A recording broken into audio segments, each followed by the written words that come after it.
Let me tell you something, that change is possible. The change is possible. If God can change me, trust me, he can change anybody. That night, a rival gang came to my house looking for me. They had spray painted 187. Underneath the 187, it said my nickname. They got a green light against you. They want to kill you. The police are looking for you. All of a sudden, this guy jumps out of the bushes. And next thing you know, the gun is to the side of my head. He pulls the trigger. I just remember bleeding out. I told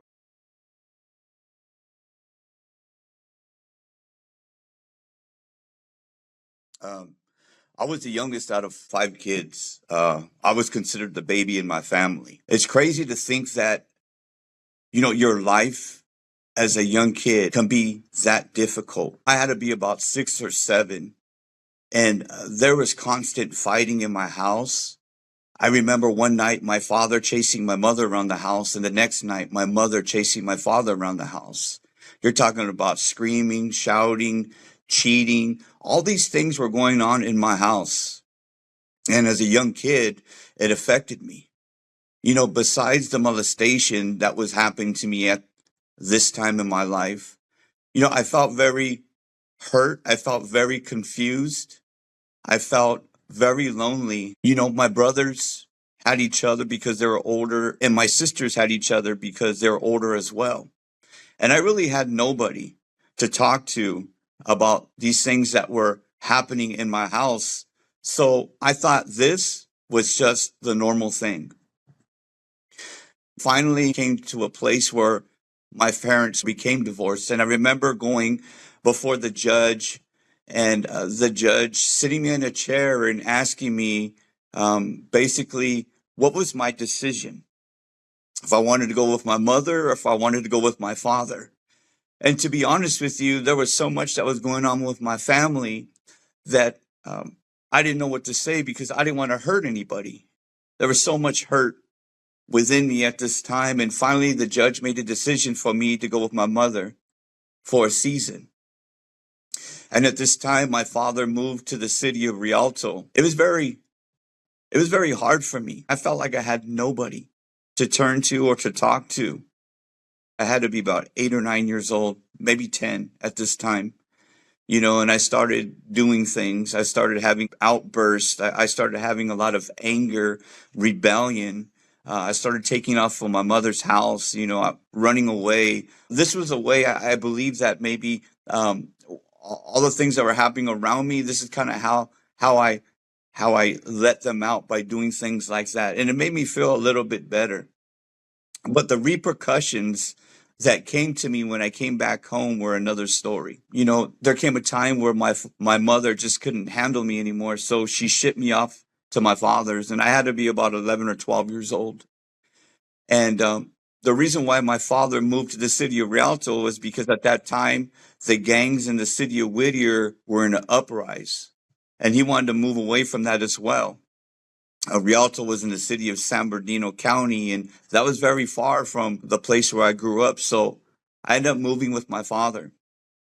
And you need to hear me when I say this, that my father, he worked a very busy schedule, a lot of overtime. And my father was a womanizer. So when my father would come home, he would bring different women all the time, throughout the week. And then sometimes on the weekends, I wouldn't see him.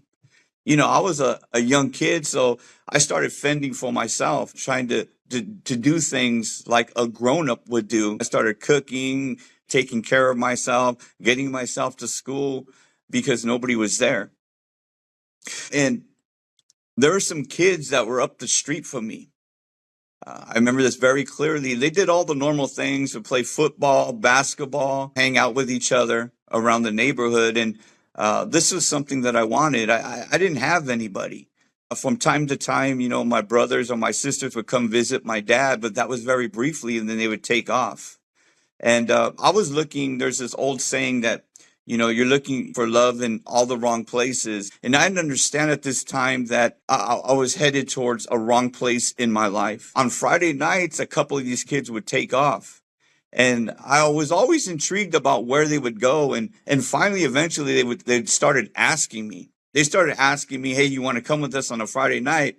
But you need to understand that that, I was very fearful of my father. My father was a big man, 6'3", 6'4", about 370 pounds. And growing up as a kid, if I did things wrong, man, he'd grab this belt in the closet and, man, he would lay it on you.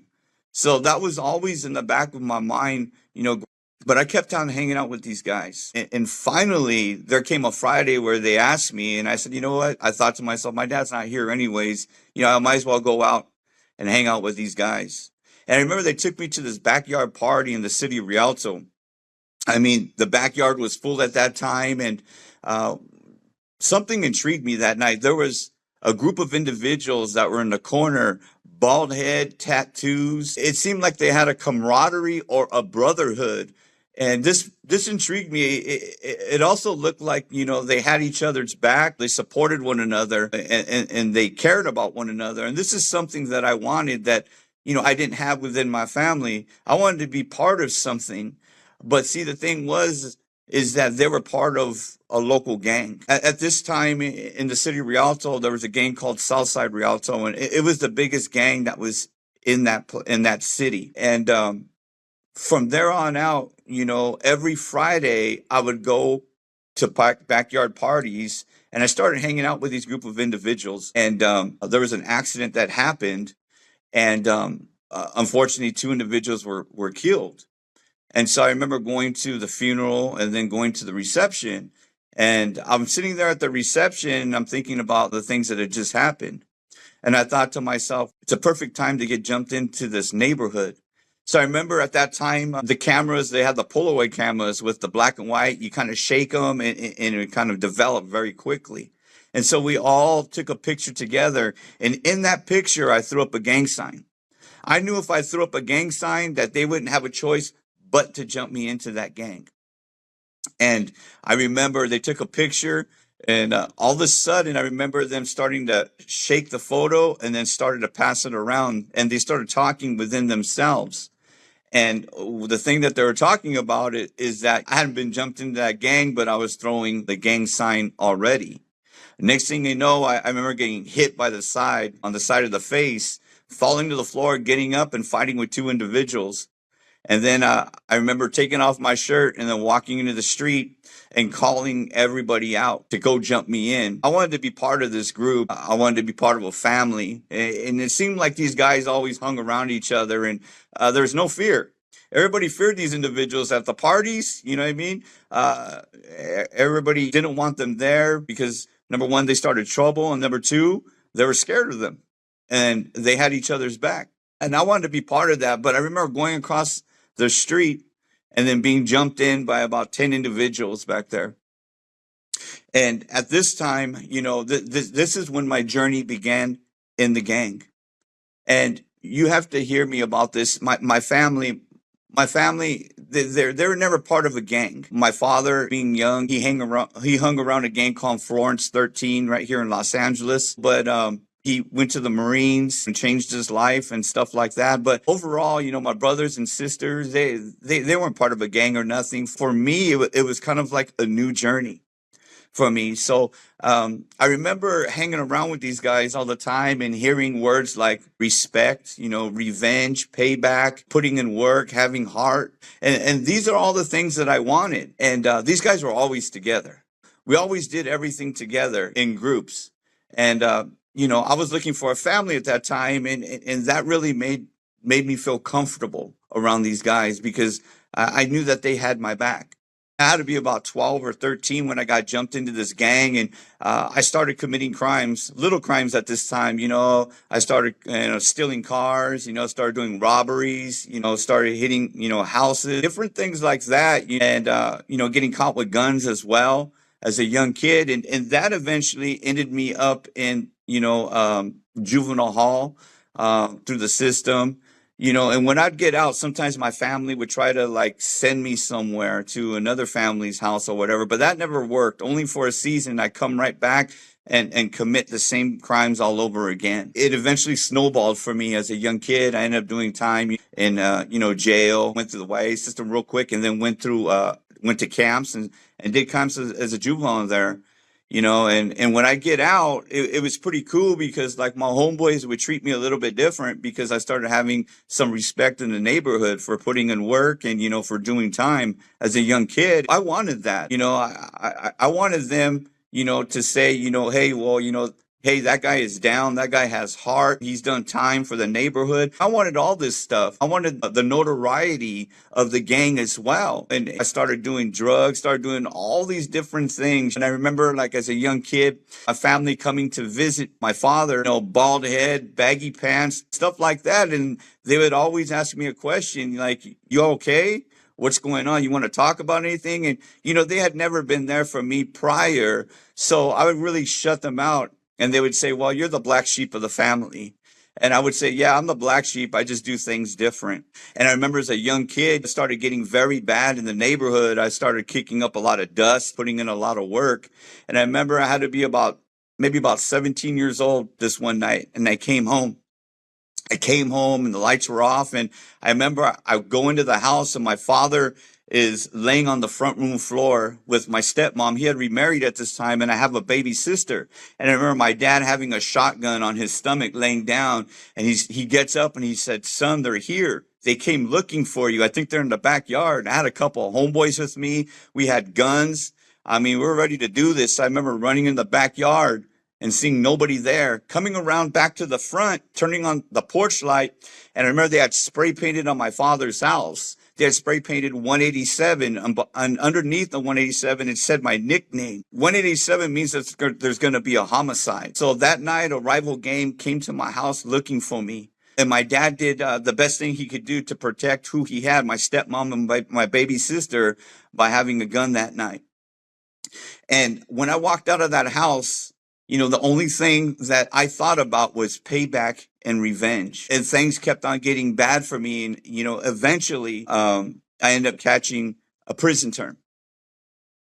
Crazy thing about this, now that I'm in prison, this is something that we call this in the neighborhood graduation or college. As a young kid, as a youngster running around there in the neighborhood, this is always the place where you want to get to, is prison. If I lived a normal life, I'd want to go through school, and then I'd want to go to college.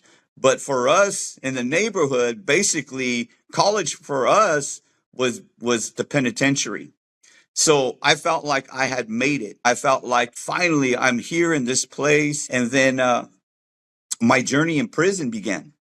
I remember I had to be like one of the first nights I was there in prison. I'm in a penitentiary. I was in Chino. And I remember I go there, and at this time, there's, a lot of things happening. There's an overflow.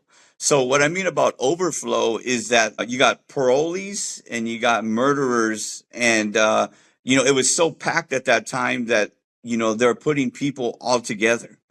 And so I'm in the gym at this time on the East Yard. And I roll up and I could feel this tension. And that's one thing about prison is you could feel the tension when something's going to happen. But I just rolled up and I was just like, what's going on? I'm thinking to myself, I don't know anybody right there and stuff. So it's a little different for me. But my whole mentality is just like, I'm here. I finally made it. I'm going to get the respect from my homeboys. I want to get the respect from those that are incarcerated here. That was my whole mentality. And I remember we come back from chow and I can still feel this tension. All of a sudden, I hear kind of like people, it seemed like they were running, but they were walking because you're in a gym and the floor is wooden. So when you hear stuff, it's pretty loud. And it got closer and closer. And I'm on a bottom bunk and I got my bunkie above me. And I thought they were coming for me, but they're coming for my bunkie. And I just remember them stabbing my bunkie and stuff, and then them pulling me and telling me, hey, we got to take you with us, otherwise they're going to try to roll you up for this. So I ended up going into the back with a whole bunch of people, these guys that were involved in that. And I remember next thing I just hear like the gunner that was walking up on top, he started shooting, pop, pop, pop, pop. It's kind of like, it's not a gun, it's kind of like a pop gun or whatever. And what happens is like when they shoot these bullets come out, these rounds come out and they explode and stuff all over the place, and they hit you and it hurts. It hurts really bad. So I remember him screaming and then boom, boom, boom. But you hear that all over and stuff. And next thing you know, I'm on the back, I'm on the floor, and then getting rolled up with a whole bunch of guys because of what had happened. And I remember going down to the Sally Port there in the East Yard in Chino and thinking to myself, I will never die here. There's no way. Whatever I have to do to survive, I'm going to survive, because there's no way that I'm going to allow that, what I just saw, to happen to me. And so anyways, I did my time or whatever. I ended up getting released. So about 1997, I was released from a prison. I believe it was Soledad State Prison. And I'm getting out. I'm healthy. I'm feeling good. I want to see the homies. I want to party and all that stuff. So I go and I walk across the city. My dad lived on one part and the neighborhood was on the other side, and it wasn't too far. So I remember walking that day to the neighborhood and stuff. And I get there to the neighborhood and all my homeboys are there. I'm hugging them, telling me they love me. Walk them home. What do you need? I felt good. I felt good that night. And there was a party on the next block. A couple girls were there and stuff, and they invited me. And I remember my homeboy that night telling me, he said, hey, he goes, hey, you need a gun? You want a gun? And I was just like, nah, I'm good. I go, I'm going to be on the next block. I go, I'll just whistle real quick. I'll whistle, and if you guys can hear me if anything happens, but I'll be good. I'm solid. I'm straight. So I went over there that night, and I started chilling out with these girls, started drinking, started getting loaded. Things were happening. It was all good. It was all good that night. And I remember hearing some noises in the bushes, but I was just like, don't trip. You're solid. You're straight. You just got out, and you're going to be fine. And when I would get out of prison, there was always things that would happen. Many rival gangs wanted to kill me because of all the things that I was doing out there in the streets. And I remember one night my homeboys getting pulled over and them talking to me later on. And they're like, hey, the police pulled us over. And they said that the gangs right here in Rialto, they got a green light against you and that they want to kill you. The police are looking for you. And they wanted us to tell you that. And that's what's happening. They'll probably end up going to your house looking for you as well. I mean, stuff like this was going on in the streets all the time for me. I was out there kicking up a lot of dust, go to prison, come out. I try to do the same things. And eventually that night, like I said, I heard the noises in the bushes, but I just thought it was nothing. About 1:30, I asked these girls to take me home. I jump in this truck. So there's a driver, there's a girl sitting next to me, and I'm against the door. All of a sudden, this guy jumps out of the bushes. And next thing you know, the gun is to the side of my head. He pulls the trigger, and quickly, I remember I turned my head. One of the bullets went and was lodged in the back of my skull, and the other went into the cab of the truck. I remember that night. It was crazy, kind of like the movies that you would see. I mean, it was foggy. It was cold, and this is what happened to me. I just remember falling on the girl's lap next to me as I was sitting down, and I just remember bleeding out. I'm freaking out a little bit. I knew I'd gotten shot. I've been shot 2 times prior to this one. And I remember hearing this ringing in my head, like a loud buzzing noise. Zzz, it kept on going and going.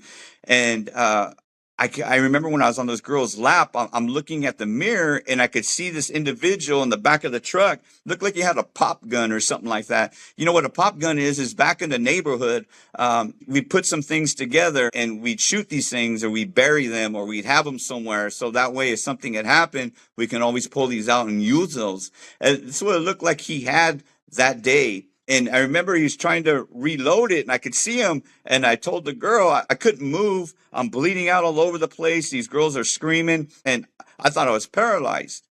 I was just like, hey, you have to go. I told her, you have to move the truck. He's coming back. He's going to try to finish me off. And I couldn't move. I'm kind of starting to trip out a little bit about what happened to me that night. And I remember the girl taking off. When we go to a stop sign somewhere in Rialto, and all of a sudden I had a moment.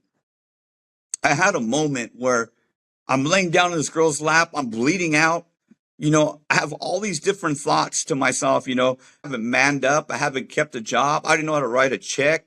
I never used a credit card. All these different things were going through my mind at that moment. I was thinking to myself, God, this is how it's going to end for me.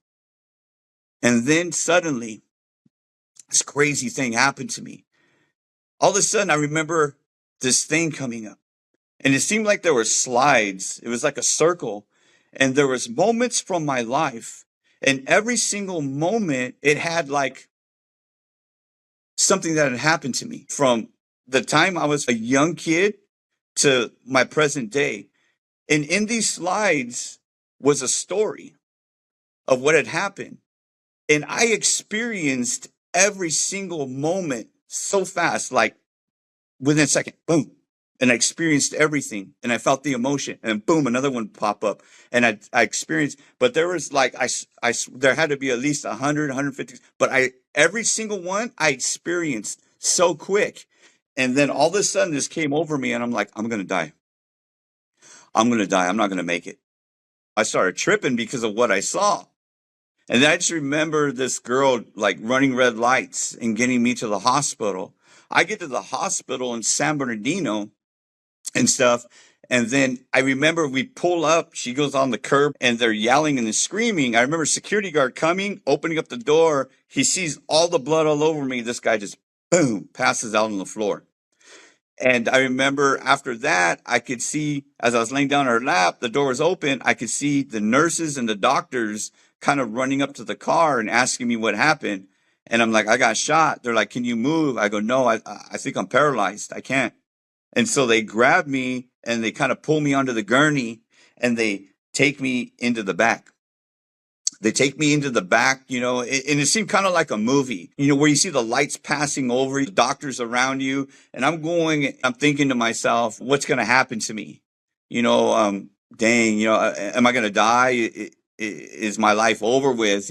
I'm thinking about all these things. And finally we get into the back. We get into the back and they put these tubes in me. And then the next thing you know, all the police from Rialto come in. And they start asking me questions, but I got all this stuff on me. They're like, well, who did it? Who did it? Who did this? Who did that? And I remember one of the doctors saying, he needs attention right now. And I remember them going out of the room. But there was one police officer. I remember he grabbed my hand. He grabbed my hand. He said, hey, you're going to be okay, man. You're going to make it. You're going to make it. Whatever you do, don't fall asleep. Don't fall asleep. You're going to be okay. And I remember I was cold and they covered me. I'm sitting there and I'm getting really tired, like really, really super tired. I'm getting really tired. And next thing you know, I'm out. I'm in this place now. And it's hard to describe this place, but it seemed like there was stages of darkness and this fear was gripping me. And as I went further into this darkness, the greater the fear became over me. There's nothing that I could say about it, but it was a quenching fear. Like I had fought some big dudes in my life, man, you know, and I was fearful, but this fear that I'm telling you about was a crazy fear, a fear that I've never felt before in my life. You know, and it seemed like as I got down deeper into the darkness, the greater this fear became. And I didn't want to go, but there was something that was behind me and it was pushing me into the deeper darkness. You know, it seemed like it was a corridor or something like that, but I know it was dark and I felt like I was by myself and all these feelings as well were coming over me. And I remember as I went down into the deeper darkness, I heard voices. And the crazy thing about this is that some of these voices, they sounded familiar, like I knew these people, but I couldn't pinpoint who it was. And I remember this one guy way down in the deeper darkness. He was saying, help me, help me, help me. And next thing you know, I woke up. I woke up with nurses and doctors all around me and all this stuff all over my body. And I remember I started going into convulsions on the bed as my body was just reacting. And I remember they had to strap me down. I'm thinking to myself as I lay on this gurney, I'm like, I just had a moment. I had a moment, but I knew I did, but I'm in the neighborhood. I'm an active gang member. And it's like, who can I share this with? What just happened to me? I knew something had happened, but I didn't know really what it was. And I kept that with me. I kept that with me for a long time. You know, the things that had happened to me, because if I tried to tell my homeboys, they would have been like, hey, homie, you tripping.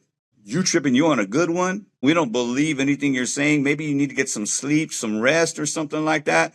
But yeah, I kept that to myself. And I remember about a week later, getting out of the hospital, I remember going home and seeing my father.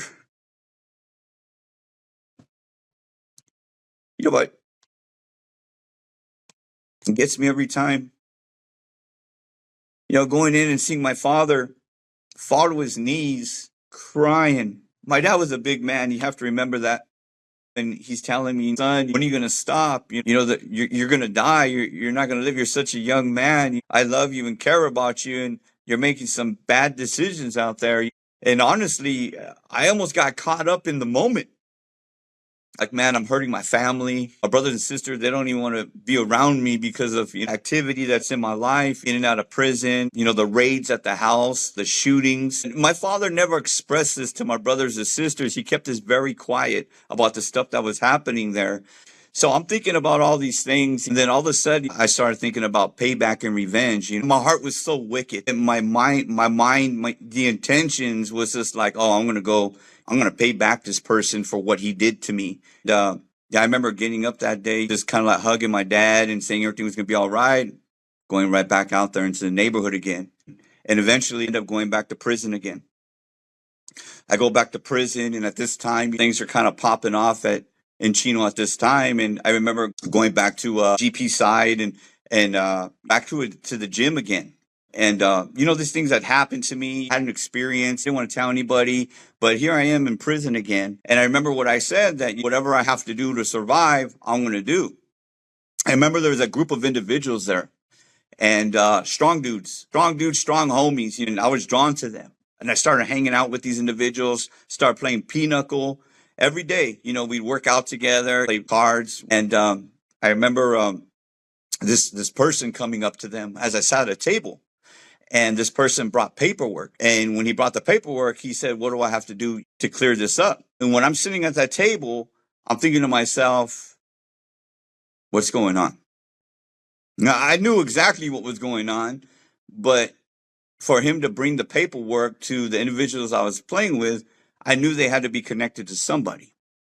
So they grab the paperwork and they tell him, hey, we'll talk to you in a while. And, the handshakes happened. He walked away. And we're playing cards. And I remember them pulling out a piece of paper. And on this paper, it said Southsiders and it said Sureños on it, right? And they go, well, they're like, hey, homie, we need to know who you are. Are you a Southsider or are you a Sureño? And I'm thinking to myself, well, I want to be a Sureño. And they said, I go, well, so what do I have to do? They said, just put your name down here. So I remember putting my name down on that side. And little did I know what I got myself into. So I remember a couple of days had passed. I'm still there in the yard. We're hanging out with each other. And then all of a sudden there was a kite. What a kite is an instruction. And at this time in we call Palm Hall or Bottomas right there in Chino, there were some big homies there that were connected to a prison gang. And on the kite, when they opened it up, it had my name. And they were like, hey, it has your name on it. And I started freaking out. I'm like, what do you mean it has my name on it? I thought I did something wrong or something was going to happen. We all read it together. And apparently there was somebody that was in the hole that knew me from the yard and knew me from the streets. And this individual that brought the paperwork that day, he needed to be dealt with. His paperwork was upside down. There were some charges on there that aren't allowed in prison for you to be there on this yard. And I remember they're like, well, you're up. And I'm like, what do you mean I'm up? What we want you to do is we want you to keep this guy close to you. We want you to eat with him, walk the yard with him, friend him. And then when it comes time, we want you to hit him. What that means is they wanted me to stab him. There's an order that came down to stab him, get him off the yard, clean him up. And at that moment, I started freaking out. Inwardly, outwardly, I was content and strong and whatever needs to be done. But inwardly, I was thinking to myself, what did I just get myself into? Here we go. So I remember I probably didn't sleep for about 2 days after this decision was made. And, I wasn't going to go alone on this. There was somebody else to go with me. And so the time came where this had to take place. And let me just say this, it was a big mess. It was a big mess. I ended up going to the hole, and eventually, I ended up getting out. Ended up getting out again, and I came back to the outs, and here we go again. Get back out, and it was just like I had respect for my homeboys. They had heard the things that had transpired in prison. They knew that, I had put in work. They knew I had done all these different things as well. It made me feel proud. It made me feel honored. And this was the stuff I was craving. I wanted to be still part of something. I wanted to be part of the family. I wanted other individuals to know that, hey, when they say my name, that dude has heart. That guy's putting work in prison and stuff like that. So that happened for a while, and eventually did some stuff out there, got caught with a gun, carried concealed weapon, loaded firearm as well, and ended up going back to prison. And when this happened, I was out there running amok, kicking up dust, doing a whole bunch of stuff. And I remember being surrounded by the police, and the police telling me, hey, Martinez, you're washed up. You're washed up this time. You're never going to get out. You're done. That's it. Your life is over with and stuff. And I remember at this time, I'm back in Chino, the reception center as well. And I'm sitting there in the cell. And I remember days are going by, weeks are going by, and we hit about the 43rd, 44th day or somewhere around there. And I remember Arnold Schwarzenegger, he was in as the governor at the time. You're talking 2005. I remember sitting there in the cell and thinking to myself, well, this governor passed a new act. It's called the Miranda Act. So if you hadn't been seen for 45 days, they hadn't put a parole hold on you or a charge on you, then they had to kick you out. I'm sitting there in the cell, and then all of a sudden I fish a line. What fishing is that, somebody from a different cell is sending you instruction or a kite. It could be a whole bunch of different things. But I remember receiving it from the bottom. I pick it up, I open up, and it was instructions about a hit that had to happen, in where I was at. And at this time, I'm in Calusa, and we're slammed down. There's some stuff that had happened prior for me rolling up. Supposedly I had all these different charges on me. And so I'm thinking to myself, well, this is home for me now. I'm never going to get out. They said I'm washed up. All these charges come against me. And then I received this kite, and I'm thinking to myself, okay, well, I'll kill this guy. I'll get a hold of him with somebody else, and I'll just do my rest of my life, in prison. And to be honest with you, I just thought that my life was pretty much washed up. I didn't think I'd ever become anything. I thought that being in prison, it was just my life now. I don't think I really had tried prior to that to live a normal life, because I didn't know what normal was. So being part of a gang and doing all these things, to me, I didn't realize that. This is what I wanted. I wanted to do the rest of my life. I hadn't been a father to my kids anyway, so who cares? That was my whole thing. So I'm thinking to myself, okay, cool. I'm going to take care of this. I'm going to kill this guy, just do the rest of my life in prison. And I remember the 45th day. I remember I'm asking the CO early in the morning, hey, what's going on? What are my charges? He said gun charges, this charges, that charges. And she's like, you know what, Martinez? We don't know. We don't know anything that's going on. And I said, all right, cool. So time passes, thinking to myself, in a day or two, where I have to kill this guy. That night, I remember my cell pops open. The CO comes. She has paperwork, and she's like, Martinez, you're going home. I was like, what? I'm going home? I go, I thought I had charges. You're talking about a gun. You're talking about all these different things that are going on, and there's no charges? No, she goes, your parole officer hasn't even put a hold on you either. She's like, because of the new act that came out, we have to release you. So I remember, I was tripping. I'm tripping. I'm just like, man, I'm going to get out. I'm going to run. I'm going to Mexico. Those were just my thoughts. I didn't even know how I was going to get there. And I was just like, I'm going to get out. I'm going to run, take off, go get loaded, party with my homeboys. Same old thing. The same old thing. And so I remember getting out and stuff, going down to the bus stop and thinking about my mom. During my prison time, I can honestly tell you that my mom would faithfully write me and send me money at least once a month. And none of my family would. And I understood that. I understood that they didn't want to be part of that. They didn't understand that. They just thought I was crazy, vocal, and all these different things. And I get it. But my mom kind of always said, mijo, or son, I believe one day you'll change. And I would be like, oh, okay, mom. Okay. Yeah, I just respect because I was mom. So, and she had told me, she said, son, when you get out, come look for me. Just do me that one thing. So, okay. And my parole had changed down to back to the city of Whittier. So I went to go see my mother. I remember knocking on the door. She's staying with a friend.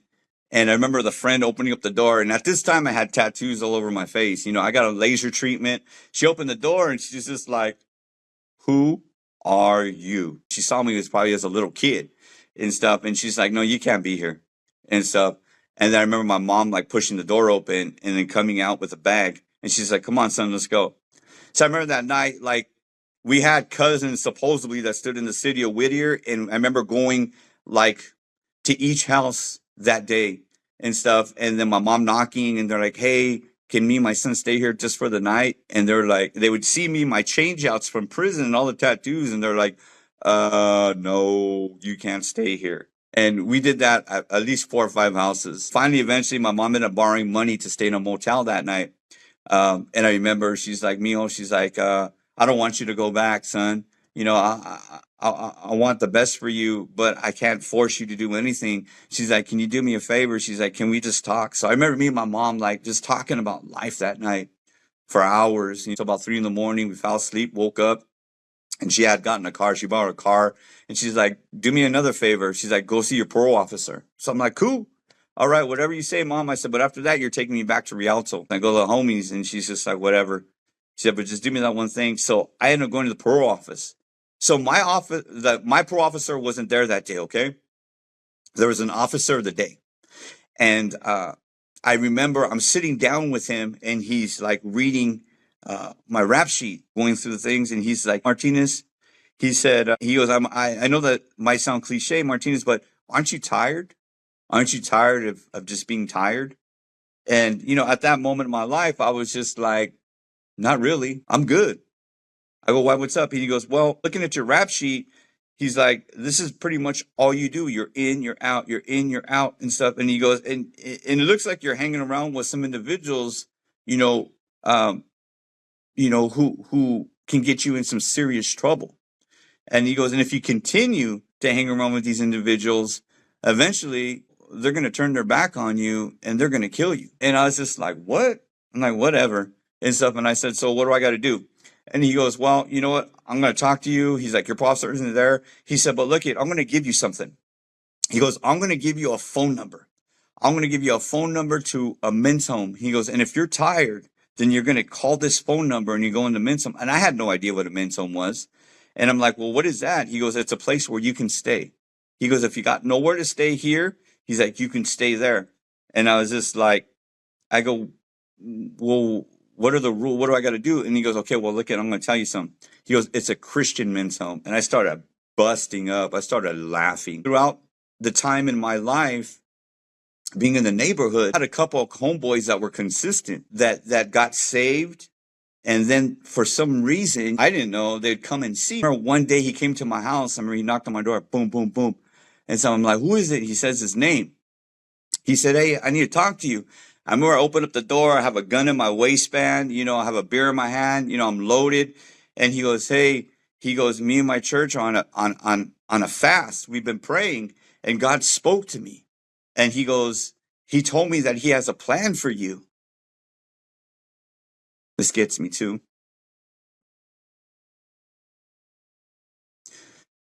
You know, little did he know that inwardly I was hurting.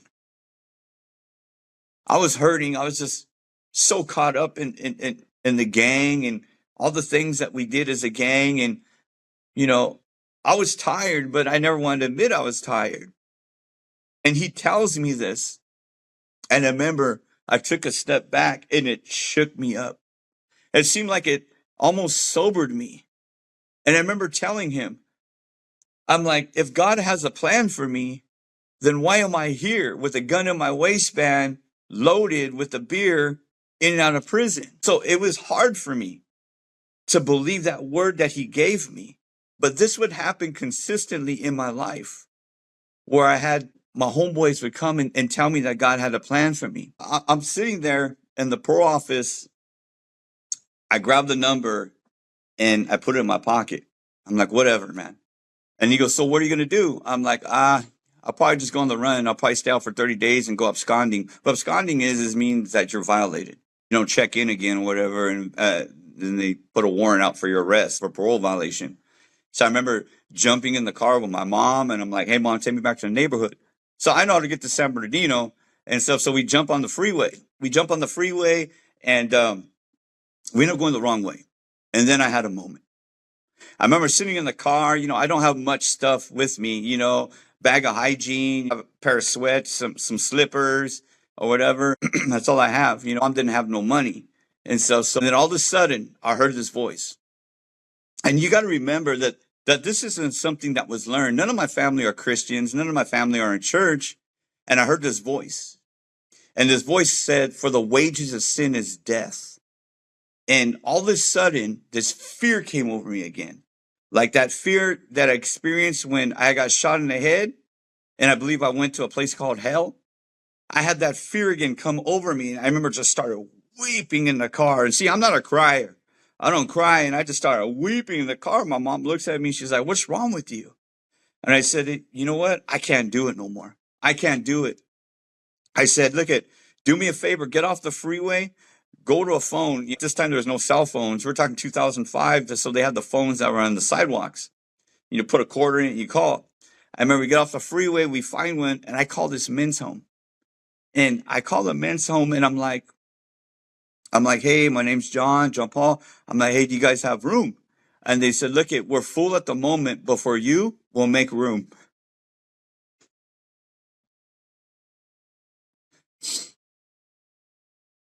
I remember hanging up the phone. I remember my mom taking me to this home. I didn't know what a Christian was. I didn't know what to expect. So I get dropped off at the front fence. It's a wrought iron fence, kind of high. I remember going up to the front. I only have a couple of things. All of a sudden, these two guys are walking. And I'm looking at them. Bald head, tattoos all over their face. And I'm like, what is this? What is going on? I remember one of them opened up the door and he hugged me. He said, "Welcome to the home, brother. We love you. We got a place for you here." And see, I'm not a hugger either. So when that happened to me, I kind of stepped back because my heart is so cold from all the things that I've done in prison and on the streets. And then this happens to me.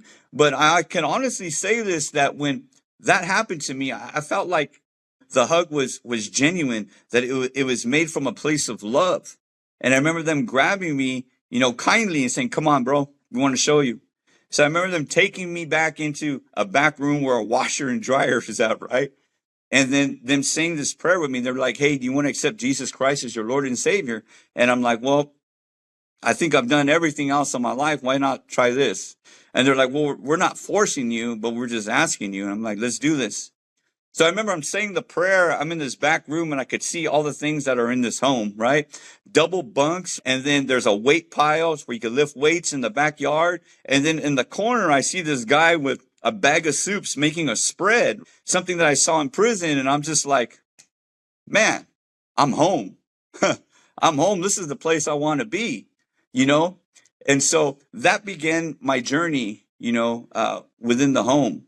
And I could be honest with you today that I didn't completely surrender till about 3 months in the home. And I remember one morning coming to the sanctuary.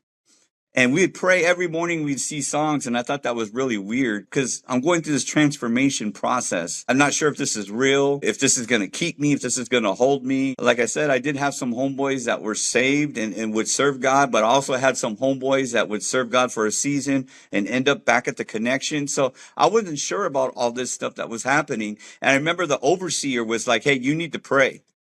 And I was like, "What?" He goes, "Yeah, you need to pray." And I didn't know how to pray, but I remember just going down there and praying, getting on my knees. And like about 20 minutes in, man, all of a sudden I just started crying, man. I started crying. I have snot coming out my nose. My shirt's dirty. And I'm in there with like 42 other gang members that have given their life to the Lord. You know what I mean? And here I am, this tough guy, this guy in and out of prison. And here I am just crying, just weeping before the Lord. I can honestly tell you that I felt like God actually came down and touched my heart and touched my mind. I felt like the weight had lifted off of me and I felt a freedom. It's hard to explain it, but it's a freedom that I never felt before. The type of freedom where I don't have to look over my back anymore. And this is something that I've wanted too, because, being in the neighborhood, you're always concerned about, who's going to shoot you, who's going to do you wrong, who's going to betray you, you know, and when that happened to me, I just felt this sense of freedom. You know, I was in there with a whole bunch of guys. I get up after having this moment. I come out the sanctuary. I'm talking to these guys. I'm like, well, how long was I in there for? They said, man, you're in there for a few hours. And I'm just like blown away. I've been in there for 5-6 hours praying. I couldn't believe it. I had another moment with God in this home. And I remember a couple of months later coming back to this place in the altar, fasting and praying. This time I have both feet in, I'm surrendered. I'm like, God, what is it you want me to do? I want to please you. I want to obey you. I want to do what you want me to do. What is your will for me? And I remember him taking me to the book of Isaiah. I believe it's chapter 61, where it says, the Spirit of the Lord is upon thee, and have anointed thee to preach the gospel to the poor. And all of a sudden I had another moment. All these things came over me. And I'm like, you're calling me to preach the gospel? I go, don't you know what I've done? Don't you know where I've came from? Don't you know all the people I've hurt? All these things. Don't you know that I'm not studied? I didn't feel qualified. I'm from the hood. I got tattoos on my face, my arms are sleeved down. I'm still on parole. And I realized at that moment that those things don't matter to God. What he did for us and what he did for me on that cross, the forgiveness of sins, to know that all my past, present, and future sins has been washed away. And I thought to myself, you're calling me. And I embraced my call then. Went to ministry school for a couple of years after I got out of the home, started doing ministry in downtown LA, started going to, I believe it was the LA Rescue Mission. In a 3-year span, I brought over 4,000 people to the Lord. In 20 years now, I'm celebrating this year, 2025. I've brought over 17,000 people to the Lord. I've lost track. I've spoken on platforms. I've preached in churches. I've done many different things, and I'm just honored, all because I embraced my calling. And the first thing that it was with God is that he forgave me for my sin. He forgave me for my sin. He washed away all my sin. And I'm so thankful now. I have a beautiful wife, family, kids. I enjoy my life now. I enjoy the things that I do. I wake up every morning knowing that my life has been transformed by the power of God and by his grace. And I'm so thankful. If you've heard this message today and you relate to this message, maybe it's, your mother, your father, your daughter, or your son, or maybe it's a cousin that you're related to. Let me tell you something, that change is possible. The change is possible. If God can change me, trust me, he can change anybody. So I just want to encourage you that if this ministered to you any way, shape, or form, or maybe it's you. Maybe somehow you tuned on to this message. Maybe you scrolled through YouTube or some type of social media platform out there, and you saw this word. Maybe you're in sin. Maybe you're doing things that that related to me when I was out there running the streets and stuff. I want you to know that God has a call for you. God has a call for you. You may not see it or sense it at this moment, but I'm telling you, God is going to pull you out. If that's you and you're saying, how can I get into the kingdom? How can I be a son or a daughter in Christ? Well, I want to lead you in a prayer of salvation prayer. This is my assignment for those that are watching, what God has called me to do. And just repeat this prayer after me. It's very simple, very easy. Father, forgive us for our sins. We accept your Holy Spirit. Now give me the strength to go forward. In Jesus' name we pray. Amen.